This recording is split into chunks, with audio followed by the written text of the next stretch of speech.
안녕하세요. 함께 자미도수를 재밌게 공부해보는 시간입니다. 오늘은 첨부성에 대해서 말씀드리겠습니다. 첨부성은 기본적으로 알고 계셔야 되는 부분들이 재고, 재물의 창고라는 거죠. 첨부성의 주인공이 자미도수 전설에서 강황후였습니다. 강황후는 원래 있는 집안의 여식이었습니다.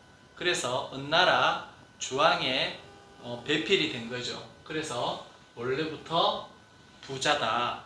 그래서 부를 주관하는 그런 성격이 있다는 것을 연상법으로 해서 떠올리셔야 됩니다. 그리고 십천간으로 무토입니다. 제가 십천간을 항상 적어드리고 강조를 하는데 좀 더 깊이가 있어지시게 되면 십천간을 가지고 별들의 관계를 생각하는 어떤 그런 부분들도 확장이 되기 때문에 제가 십천간에 대해서 부분 항상 강조를 드립니다. 그리고 재백을 주사로 하는 별입니다. 재백을 하는 역할이 재물과 관련되는 부분에 성격이 있는 별이라는 거죠. 그리고 천자가 붙어서, 천자가 붙으면 남두성에 속한다고 그랬죠.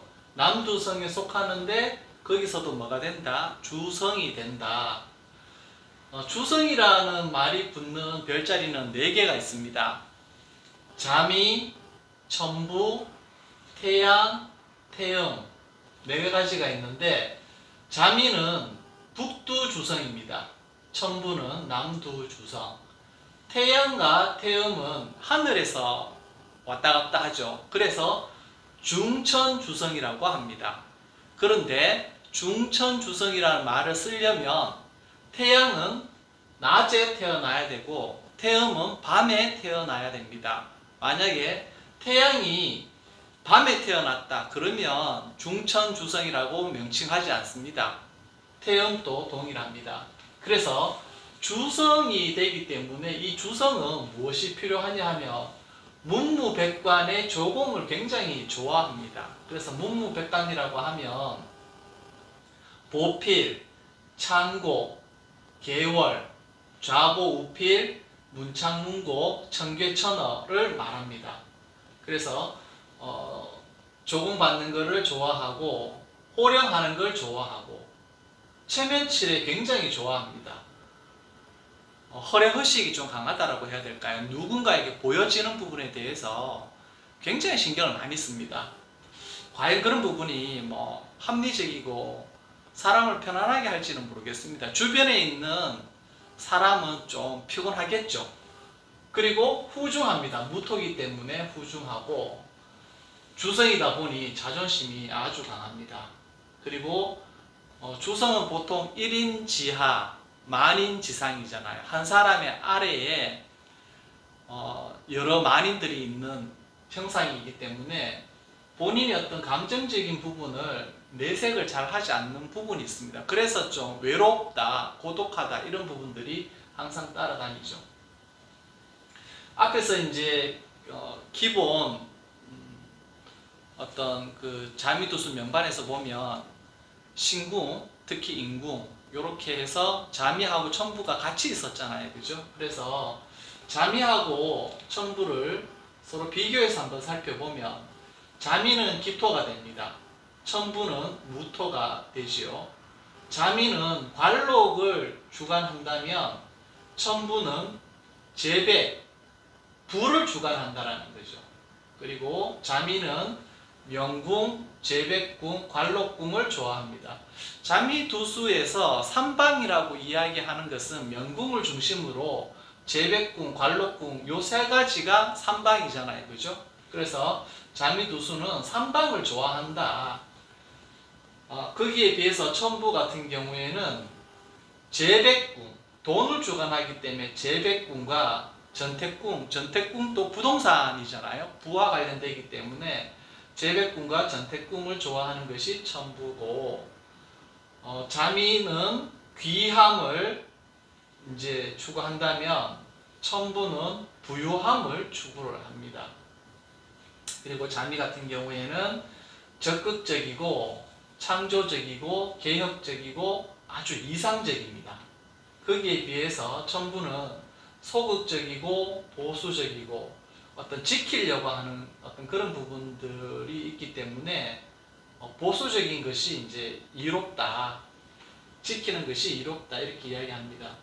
자미 같은 경우에는 이상적인데 천부 같은 경우에는 아주 현실적이죠.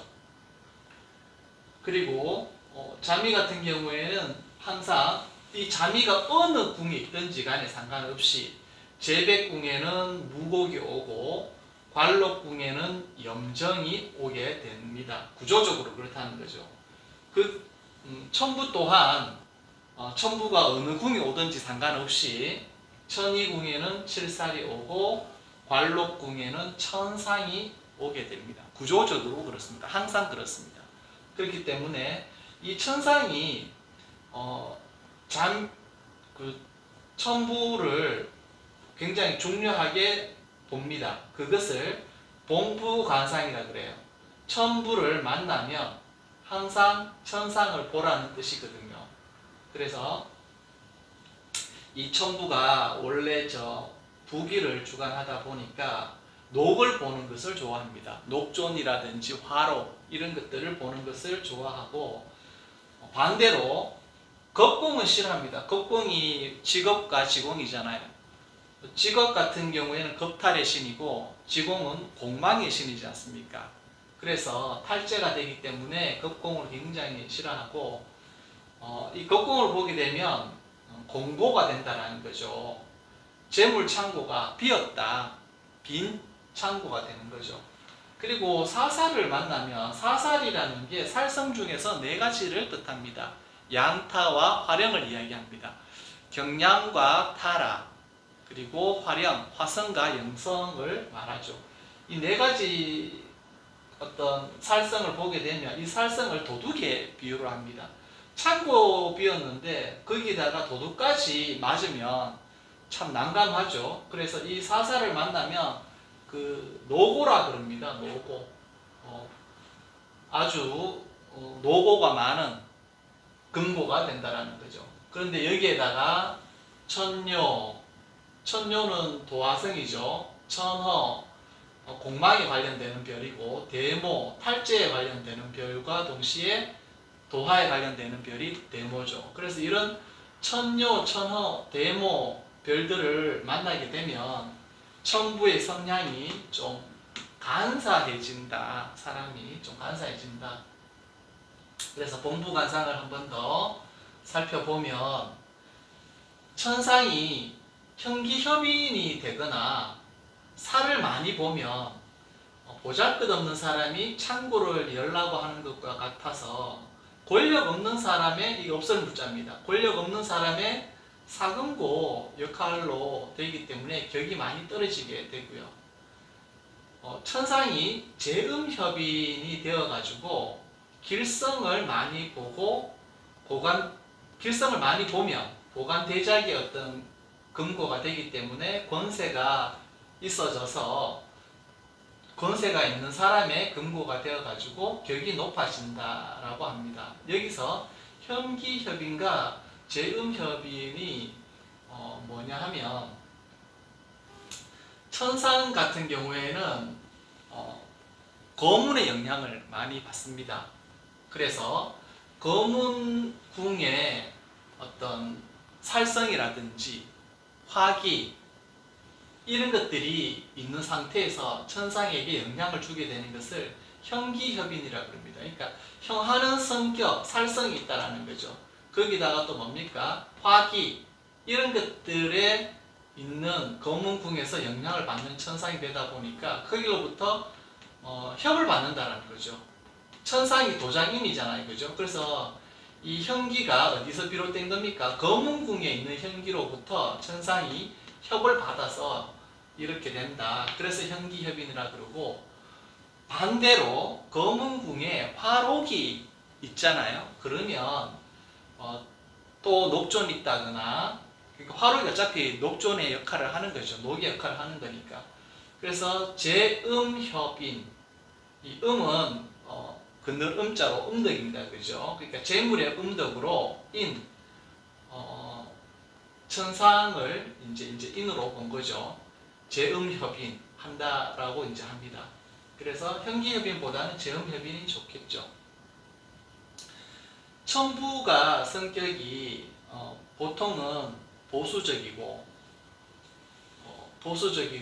강함과 보수적이고 그런데 이 대궁에 항상 칠살이 오는 구조가 됩니다. 대궁에 칠살이 오는 구조가 되는데 그래 되면 이 칠살이 어떤 성격을 가지고 있냐면 행동이 굉장히 강하죠. 머리 쓰는 건 안 되지만은 행동이 아주 좋다. 그래서 창조적이고 실천력이 강하기 때문에 개창력이 강한 특성이 나타나거든요. 그런데 이제 천부가 원래는 보수적인데 칠살의 대궁의 영향 때문에 창조적이고 개창력이 강할 수도 있는데 또 다른 경우에는 신궁이라는 개념이 있습니다. 조정하는 기능이 있죠. 그 신궁이 또 창조적이라든가 개창력이 강한 별들이 있다면 그 신궁의 영향력을 받아서 천부가 또 보수성을 탈피해서 아주 실천적으로 바뀌는 경우가 있습니다. 그리고 이제 천부가 삼방사정의 상황이 좋을 때는 천부라 하더라도 개창력과 창조력이 뛰어날 수가 있습니다. 그리고 궁에 따라서 천부가 12궁 중에 어느 궁에 오는가에 따라 가지고도 천부의 성격이 달라집니다. 술궁에 오게 되면 구조가 어떻게 되냐면은 술궁의 염정 천부 조합이 가장 좋습니다. 그러니까 염정이 보면 관록을 주관하고 또 뭡니까? 굉장히 그 관리를 잘합니다. 그리고 머리가 굉장히 비상하죠.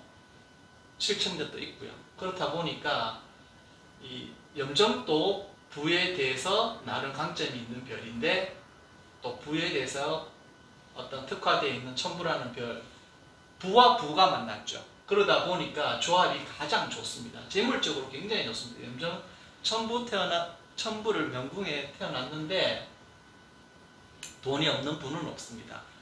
웬만큼 잘 사십니다. 그리고 사궁과 해궁에 천부가 있는 경우에는 이게 그 맞은편 대궁에 자미하고 칠살이 있거든요. 그래서 자미는 어떻습니까? 귀적인 부분에 의미가 있고 또 권위적인 성격이 있잖아요. 그죠? 그 다음에 칠살 같은 경우에는 또 강하잖아요. 그래서 이런 귀적인 의미도 있고 권위적이고 성격도 강한 그런 부분의 특성을 나타내더라. 결국은 뭡니까? 천부의 맞은편에 있는 별자리 특성에 따라서 천부의 성향이 달라진다는 거죠. 그리고 묘유궁에 천부가 있을 경우에는 맞은편 대궁에 무곡칠살이 있습니다. 그러니까 무곡 같은 경우에는 재물을 주관하잖아요. 근데 칠살 같은 경우에는 어떤 권세 이런 것들이 있잖아요. 그죠? 그렇기 때문에 재권을 장악한다는 의미가 있다라고 이제 이야기를 하고요. 충미궁에 천부가 오게 되게 되면 그 맞은편 대궁에 염정칠살이 있게 됩니다. 똑같이 이제 염정 여기 보면은 염정 천부가 좋다 그랬잖아요. 그죠? 여기서는 염정 칠살이 있죠. 그죠? 천부 자리 대신에 이제 칠살이 같이 있는데 이런 경우에 보면은 굉장히 전문적인 부분에 있어서 발달할 수 있고 권록의 성질이 있다. 칠살이 권세, 기세의 의미가 있고 염정이 이제 록의 의미가 있기 때문에 권록의 성격이 있다고 이야기를 합니다. 그래서 각각의 대궁에 어떤 별들이 오는가에 따라 가지고 천부의 성격이 달라지는 것을 살펴보았습니다. 대궁이 굉장히 중요하죠. 명궁에 앉아있는 별의 특성들도 숙지를 하셔야 되겠지만 그 맞은편에 있는 대궁의 영향도 굉장히 크다라는 거죠. 명궁의 영향력이 100%라면 맞은편에 있는 대궁의 영향력이 50%입니다. 두 개를 합치면 150%가 되는 거죠. 그렇기 때문에 굉장히 중요하게 영향을 미친다. 대만의 진계전이라는 분이 말씀을 하셨는데요. 여러 가지 사례들을 보니까 여명에 천부가 온다면 결혼 생활이 좋지 않고 남편이 바람이 나고 무책임하더라. 그러니까 남편이 바람이 났으니까 밖에서 어떤 자식을 낳아오면 그 자식을 키운다. 그러니까 양자를 양육하게 된다. 그리고 또 남편 복이 없다 보니까 남편을 먹여 살려야 되는 경우, 떨어져 있는 경우가 좋겠죠. 떨어져 있으면 그래도 그나마 결혼 생활이 유지가 되지만 함께 있다 그러면 결국은 헤어질 확률이 높겠죠. 그래서 남편이 또 처자를 버리고 가정을 돌보지 않는 그런 사례들이 많더라라는 거죠. 왜 이렇게 이야기를 하게 됩니까? 자미두수 전설에서 천부의 남편이 누구였습니까? 주왕이었잖아요. 은나라 황제 주왕이었잖아요. 이 주왕이 달기를 만나서 자기를 홀대했죠. 그죠? 천부를 홀대하고 나중에는 달기의 모함에 엮여가지고 천부가 또 죽게 됩니다. 그러다 보니까 이 천부에게는 뭐 기본적으로 남편 복이 없는 걸로 이제 전설에서도 나오고 하죠. 그러한 영향 때문에 이렇게 이제 이야기를 하는데 실제 사례에서도 보니까 대만의 진계전 선생님이 보시니까 장두수 전설의 비유와 비슷하게 여명이 천부일 때는 이러한 부분들이 있더라. 그래서 이제 사례로서 이제 소개를 드렸습니다. 오늘은 천부를 살펴보았습니다. 네, 수고하셨습니다.